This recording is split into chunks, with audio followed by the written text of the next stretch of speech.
We're back, and I'm pleased to say we're joined by one of my colleagues at the Center for Security Policy, our Director for Homeland Security and Counterterrorism. His name is Kyle Shideler. He's a great resource, and we're always delighted to have him here on Securing America. Welcome back, Kyle. Frank, thanks for having me. Your beat obviously includes threats to the homeland, not just literally the homeland itself. One of which that you've commented on recently is the burgeoning of the cartels, I guess rocket fueled now by both their smuggling operations made much more lucrative by the open border on this side of the line in Mexico, and also, of course, the immense amounts of money they're making smuggling things other than people, but people as well, obviously, in the human trafficking sense too. Give us a sense of what has been happening in Mexico as these cartels become increasingly not only more powerful, but also better armed and are asserting themselves very violently, even in border towns like Nuevo Laredo recently. Sure, Frank. Well, recent incidents in Nuevo Laredo really illustrate the point pretty well. Mexican authorities made a major arrest of the leader of the cartel Northeast in Nuevo Laredo recently. And in response, the cartel and its armed wing, it's a cartel with an armed wing now, which call themselves the Troops from Hell, established roadblocks and began to assault military installations and even fired on the U.S. consulate because this cartel leader was extradited to the United States. So you saw essentially what was supposed to be a law enforcement operation very quickly devolves into something with a military and a national security dimension. And it illustrates for us that the situation in Mexico is not a law enforcement problem anymore. It is a insurgency. It is a counterinsurgency problem. Wow. The cartels have the ability to use military force to project their will upon the Mexican government. And I fear if something isn't done, they will eventually decide that they can project their will even on the U.S. government. We had a alarm at the Nuevo Laredo consulate the day after this assault. It turned out to be a false alarm, but I think their fear and their caution is reasonable. If the U.S. does something like an extradition of one of these cartel leaders, it is entirely possible that the cartels may decide to retaliate against us. Wow. Then what are we going to do? This is a Yeah, major problem, and it is Kyle, fueled, as you said, by the open border. one other piece of this, just to tease this out a little bit, when you talk about this now being a military grade problem and an insurgency, in fact, and therefore for well the Mexican government and for us, arguably, a counterinsurgency challenge is a function of the increased firepower of these forces. I heard a soundtrack this morning of some of this battle taking place in Nuevo Laredo, and it was clear that fully automatic weapons were being used by these criminal elements in the cartel. Talk a little bit about this. I mean, it harkens back to the good old days when we were just watching the U.S. government smuggling semi-automatic weapons to the cartels in Fast and Furious under the Obama administration. But where are they getting these more powerful weapons, and what else have they got in their kit? Well, we need to remember these are fully transnational organizations. Mm. They have relationships with criminal elements and terrorist elements around the world. So And while governments. the Mexican authorities often like to blame weapons going across the U.S. into Mexico, and there is some of that, and we can't ignore that, the reality is that they have the ability to get their hands on fully military grade weapons, Mm. anti tank rockets. They have drones, relatively cheap drones, but which they've managed to manufacture to be able to drop explosives, which was a recent incident in another Wow. cartel area a few weeks ago. So you're talking, as I said, about a genuine insurgency, armored vehicles, full on military weapons.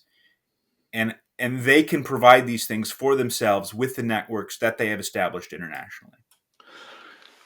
Let me turn to the United States itself, Kyle, because as you know so well, as a result of your research and great analyses, we're now witnessing criminal elements in this country. Some of them, I believe, if not actually the cartels themselves, then certainly doing business with them.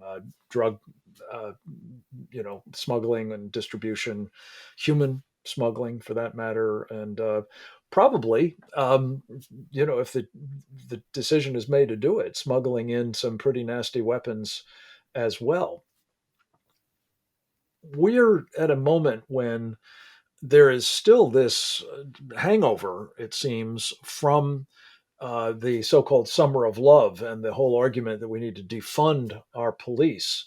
Joe Biden, astonishingly, among the other disinformation he disseminated in his State of the Union address, what I call the gaslighting of the Union address, was that he actually was for funding the police rather than defunding them. But talk about where we are now, specifically, Kyle, with respect to what we've seen work.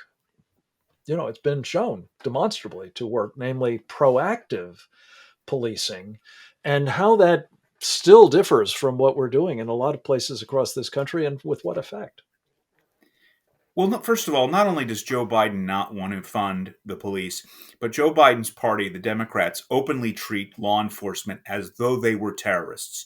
The Democrats' counterterrorism agenda identifies law enforcement as being a den of extremists. Uh, Much like protesters at a school board.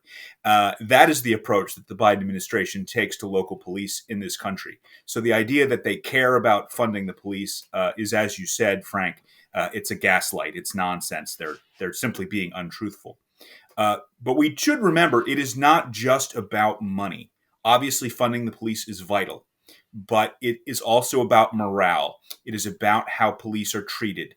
No police officer in this country wants to risk the possibility that they're going to go to jail uh, because they make a decision at a split second to try to save a life, which is often what happens. I mean, you had a case where they tried to gin up something against a police officer who shot a woman who was assaulting another woman with a knife, like was in the process of stabbing someone, Right. and he made the decision to act, and that was treated as though he had simply murdered her out of hand.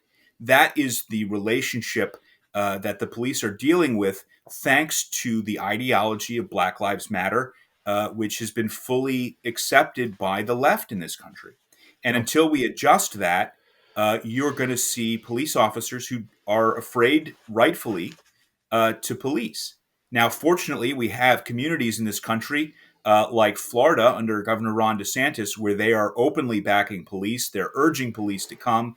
They're offering funds for police who choose to leave some of these communities that have shown that they don't respect their police. So I think you're going to find in America there are going to be communities that are very well policed, and there are going to be communities that aren't policed at all. Yeah.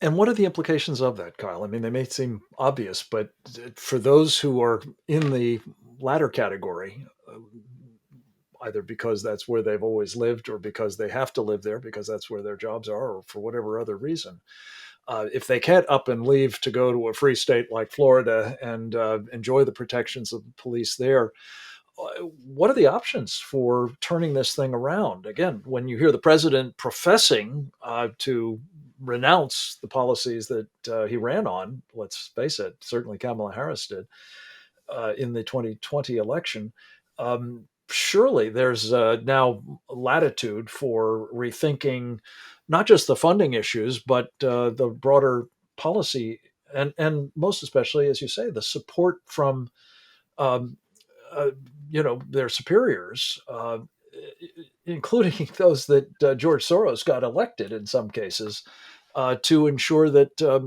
those communities are policed adequately as well. Well, we certainly are seeing signs of life in some of these towns. San Francisco, Los Angeles have recall efforts against their district attorneys who are I don't think it's too much to say practically in bed with the criminal element, letting them out of jail, not trying to enforce the law. But ultimately, Frank, it sort of brings us full circle because if you have communities that are not policed by the government, they will be policed by someone. Mm. Uh, Nature abhors a vacuum. And if you have a situation where the criminals have driven out the police, you will get situations like Seattle's Capitol Hill Autonomous Zone. You will get ideologies and groups that move in there and take control, like we are seeing, on our southern border with Mexico. That is what happens. That is how what starts off as a law enforcement problem becomes a national security problem because you have abdicated your responsibility to govern ultimately to all manner of threats. And Yeah. we are seeing them do that in some of these cities. This is a subject of a terrific book that you've done on the subject, Kyle. Unmasking Antifa, as I recall, is that the title? That's right. Mhm. And how can people find it? Sure. You can find it on Amazon at Unmasking Antifa, Five Perspectives on a Growing Threat. You can also find a link at securefreedom.org.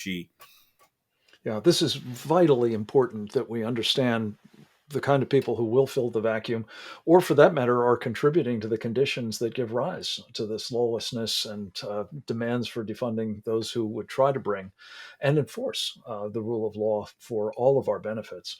Kyle Shideler, thanks for the great work you do at the Center for Security Policy. I hope we'll be able to talk to you again next week and regularly thereafter. It's vital that we cover this topic well. Next up, we'll speak with Dr. Peter Vincent Pry about, well, is Putin thinking the unthinkable about nuclear war? Straight ahead.